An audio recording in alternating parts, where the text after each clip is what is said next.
Ինչի համար ենք բորձիկ գծում եղունգի եզրի վրա։ Այնքան շատ հարցրեցիք սրա մասին, որ որոշեցի մեկ ամբողջ հոլովակ պատրաստել ձեզ համար։ Ձեզ հանդիպել են այս սև գծիկները եղունգների տակ։ Կարող է հանդիպել 1-2 հատ եղունգի վրա կամ էլ շատ։ Ես պատրաստ եմ մեծ սիրով քեզ ուղարկել այս մասին հոլովակը, եթե մեկնաբանությունների բաժնում հենց հիմա գրես տրավմա բառը։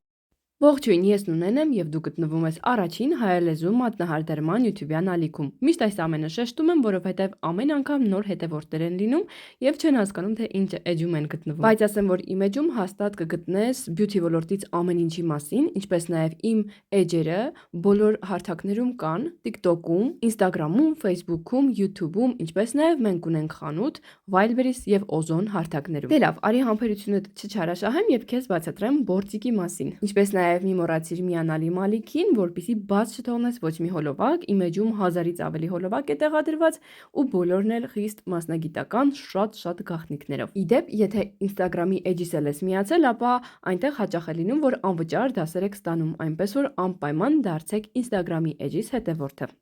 Հաճախորդները քեզ չեն ասի, բայց իմացիր, որ նրանք հիասթափվում են քո դանդաղ աշխատելուց։ Իսկ դա գալիս է նրանից, որ դու վախենում ես փորձել նոր տեխնիկաներ ու ավելի արագացնել քո ձեռքը։ Եթե հետ մնաս, հաճախորդներիդ կկորցնես։ Այս ոլորտը շատ արագ է աճում, միացիր իմ դասընթացներին ու աճիր մեզ հետ։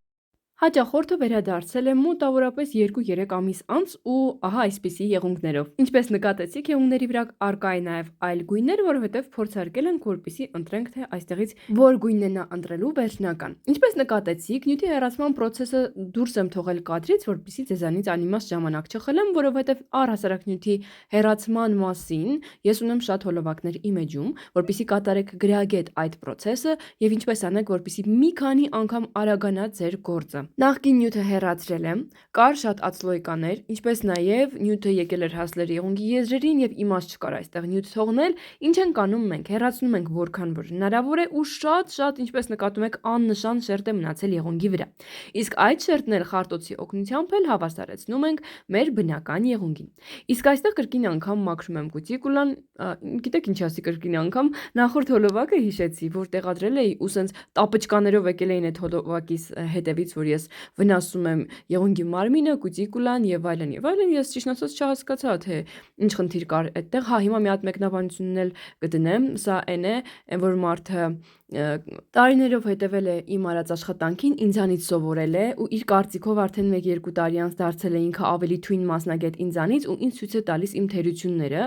Ասեմ, որ նախ ես ձեր աշխատանքը չեմ տեսել, որովհետև ձեր թերությունները ես ավելի շուտ կգտնեմ մեկ։ Երկրորդ, սա նույնն է, իհարկե հիմա շատ մեղմ ձևով եմ արտահայտելու, որ դուք կարծես այն աղբյուրից, որտեղից որ ջուր եք խմել, աղբ եք լցնում այդտեղ, այդ նույն բանն է։ Ճիշտ է, մեր մոդեռները փակել են այդ էջը, որպեսզի նմանատիպ մեկնաբանություն էլ չգրվի։ Ես երբևիցե քննադատություններից չեմ վախենում եւ տալիս եմ արժանի պատասխան, բայց ձեր կարծիքը ոչ ոք չէր հարցրել, խոսքը գնում է այդ մեկնաբանությունը գրողին, չեմ էլ ճանաչում ով է, չնայած ենթադրում եմ ովքեր կարող են լինել։ Ու մի հատ էլ բան շեշտեմ, ես ձեր նման չեմ մնացել հաճախորդների հույսին։ Ես վաղուց հաճախորդներ սպասարկելու գործը դրել եմ մի կողմ, դրա համար հնարավոր է որ կտեսնեք ինչ որ թեկուզ թերություն ասեմ, լավ, չակերտների մեջ իհարկե, այնպիսի բան, որը ձեր աչքին հարիր չի լինի, որովհետև դուք հիմա մենակ հաճախորդներ եք սպասարկում։ Իսկ ես ունեմ իմ բրենդները, ոչ միայն բրենդը, այլ բրենդները եւ կենտրոնացած եմ իմ ուսանողներին դասավանդելու վրա։ Ես ունեմ այնքան շատ գիտելիք, որ ես մեկ բառով կարող եմ ուսանողին հասցնել պրոֆեսիոնալի մակարդակի։ Եվ դա չի նշանակում, եթե դուք օրինակ իմ գործի մեջ տեսել եք, որ իմ ձեռնոցը փոշոտ է, ուրեմն ես այլևս լավ մասնագետ չեմ։ Լավ, շարունակեմ, որովհետև ձեր նմաններն այդքան չկան, որ իմ հոլովակում այսքան երկար տեղ գտնեն։ Եկեք շարունակենք։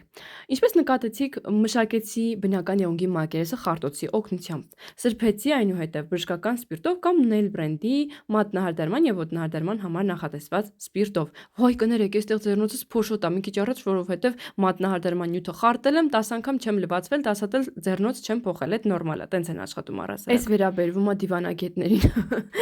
Ինձ հասկացաք, չէ։ Ուրեմն բոլոր եղունգների վրա կարող եք ծածկել սովորական բազայով, բարակ շերտով, առանց հարթեցման կամ կերատինով։ Իմ դեպքում ես կերատին եմ օգտագործել։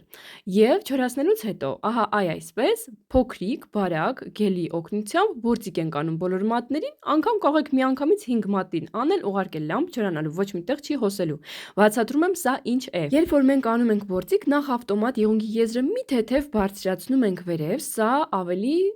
ցանկալի անել փոքր երկարության եղունգների դեպքում, որովհետև դրանով մի փոքր դուք կարողանաք եղունգը բարձրացնել վերև։ Ինչպես նաև գելով աշխատելուց հետո, երբ որ ես խարտում եմ ու մշակում եմ տակից, եզրում մնում է միայն գելի հատվածը եւ բնական եղունգը գնում է դեպի ներս, այսպես sense շատ բացատրող ձևով ասեցի, բայց ամեն դեպքում դա թույլ չի տա, որ ձեր եղունգների եզրերում լինեն ածլոյկաներ, հաստատ չեն առաջանա ածլոյկաներ, վստահ եղեք ու աշխատեք այդ ձևով, եթե ձեր հաճախորդի եղունգը մի փոքր կախվում է դեպի ներքև։ Ինչպես նաև խարտելուց հետո էլ ունենում է այսպիսի սիրուն կոկիկ եզրեր։ Ու կրկնում եմ, այդ գործիքը ձեզ նաև օգնելու է, եթե հաճախորդի եղունգները ունեն ներքև կախվելու հատկություն, բայց եղունգը կարճ է եւ կարճ հարդարանք եք անելու դուք դրա վրա։ Միացեք իմ բոլոր էջերին, ձեզ շատ ինֆորմացիա է սպասվում։ Շնորհակալություն, կհանդիպենք։